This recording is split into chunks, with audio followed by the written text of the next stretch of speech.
Welcome back to the channel. My name is Brad, this is SuperCoach Pro here. Scored 2,479 for the week, top 1% there, so I'm pretty happy about that, not going to lie. Don't worry about your ranking too early on though, it's just about getting those rookies right. So, where we're sitting 4,693 for the season so far. I feel like that's pretty good, off to a nice start there. Top 3% overall, I'll take that any day, considering I haven't used any trades too. Your team value won't change till after this round if you didn't know that. Draft is going alright too. Anyway, I'll get into classic side because that's what we're here for. Not here for AFL draft. You probably guys could not care less about that. Sorry, my speaking's not great this morning. Got an hour before afternoon shift, and I'm not looking forward to it. So 121 to crisp. This is why we say hold your primos. I'm not just saying it so you're left with a dud. He has the role. It's just more of, is he going to get the ball? And he did this week. So glad I held on to him there. A lot of people did trade him out, about 5,000 coaches in the end. So wasn't jumping off that train just yet. Ryan, 156, just accumulated ball back there. Looked great. Here's my pod, so that's probably why I scored well this week as opposed to overall, because where your pod primos go off, that's where you make the most sort of catch up on the rest of the league. But they go bad, like you did 70 last week, then your rankings do slide. So, bit of a hard one to play with because at least he's got the ceiling to hurt others on the back burner. Short 136, I think the majority of people do have him, so that's a great score. Racked it up back there against the Giants, looked really good. 70 for Whitfield is actually not too bad if you watch the game. He had about 4 or 5 kicks marked by Marlon Pickett or just spoiled by Marlon Pickett. He hung the ball a little bit too high on that transition, so the Giants would do a switch. He'd be a part of that chain and he'd just chop it off by floating the ball too high. Just basic skill error there. He probably could have been a ton if he didn't do those bad kicks and they weren't turnovers. I'm not too worried about the pick. If you hold on to him, I don't blame you. For his price, 270s in a row isn't great, but he's not 580k, so I'm not kicking and screaming yet. He is a tradable option though, especially because he got all the rookies right. It's really tempting to sort of go sideways, but I just feel like by round 10 I might regret it. George Hill 117, probably not going to see, the 131, 117 when he actually has, Walsh, Cripps and Chera all on the same side. He's always had one missing. So you're probably looking at a 105 average. Probably does finish top 6. So if you do want to bring him in for a fallen primo, I don't blame you. Hinge and McCartan here. I was fielding McCartan. I'll just undo my changes. I just went to do a video before and it cut out. So go back to the actual side there.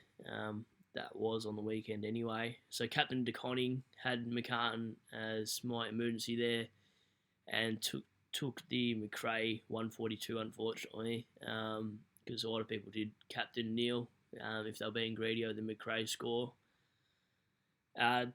So yeah, they're pretty good rookies there, sitting in the 80s for that. I probably could have went a little bit wider in the defense, but I just didn't trust all these three players having games consistently, and as it was, DeConning didn't, but was handy this week because I didn't have any other whoop apart from Dixon, who I didn't even read about until it was too late. McRae, beautiful as always. Probably wasn't thinking he'd go 140, so that was nice. If he had got about 120, I probably would have just stuck the C on Neil. I was about to say Steele, I don't even have Steele. And took Miller 140 against Melbourne there. It's great. Racked it up still. So he's so reliable. Like, it doesn't matter what opposition he plays. And last year he wasn't great against West Coast, had 98, but still scored really well, 137 I think it was last week. So you probably can rely on these two to be your VC and C all year without having to stress. That's the main thing there. Neil 198, just amazing. Tore the Bombers apart, had 3 goals, like high 30 possession numbers too, I'm pretty sure. So unbelievable if you captain him, so smart. I guess if you had a bad VC, you would have just taken the punt on the C there. Rouse 71, looked great first quarter, had about 48 points, I believe, roughly around that mark. Then did a tagging role. Can't remember who he tagged, but that's just stupid. So, Stewie, what are you doing, mate?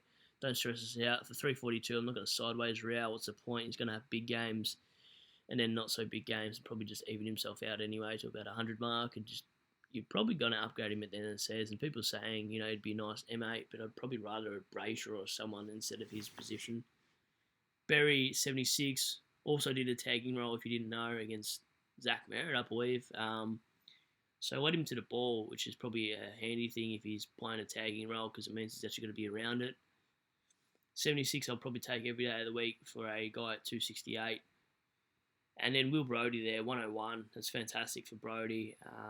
He looks a little bit lost for an AFL player, not going to lie. I watched that game just thinking he doesn't look confident. He always sort of he'll take a tackle on just to buy an extra couple of seconds to make sure he's handballing the right team. That's how stupid he looks sometimes. You're thinking you could have handballed 3 seconds earlier and not put yourself in this situation.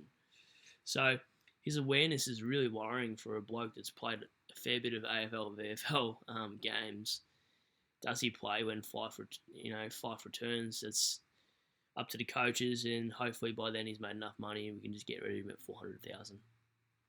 Horn Francis, 98, probably could have been on track for a bigger one, but he got clipped in the back of the head with a heel as he was doing a diving lunging tackle.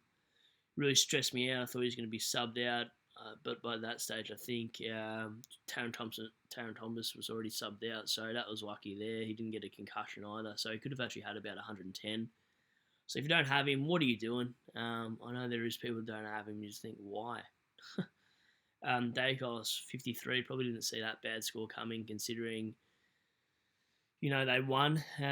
So that's a little bit interesting in terms of who you field. Do I field Stephenson instead of him now?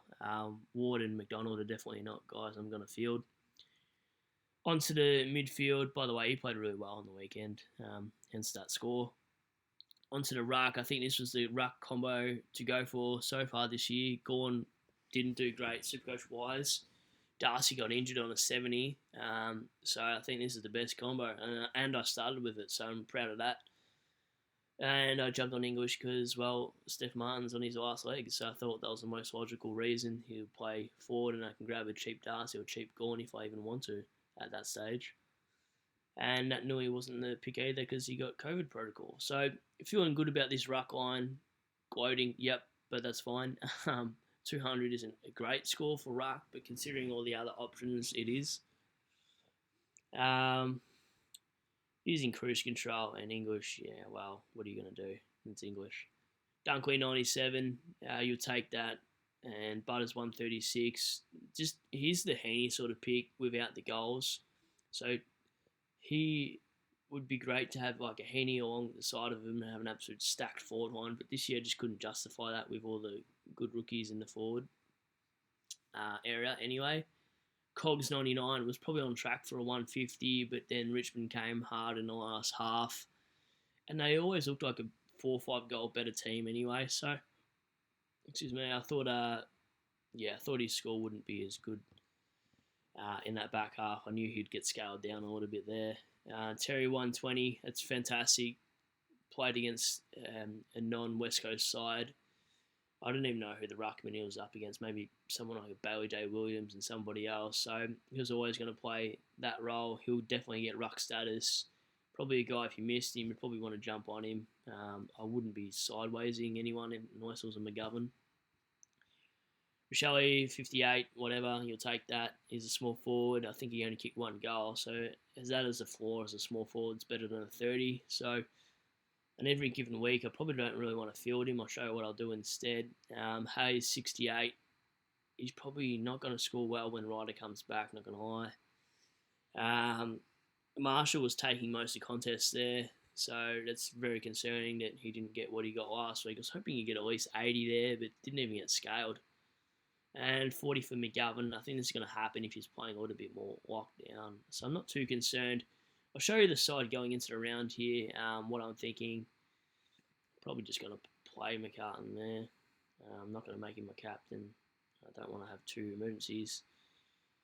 Probably just going to VC McRae if I do have a loophole. And then captain Neil against North Melbourne. They've got no LDU next week. He's been concussed. Play Brodie in the forward line. I'm thinking to do this. Put Stephenson on for Rochelle there. Put him as emergency. Garvin there, and that's how I probably line up. Obviously, Dick's an emergency, but who knows if he gets game there.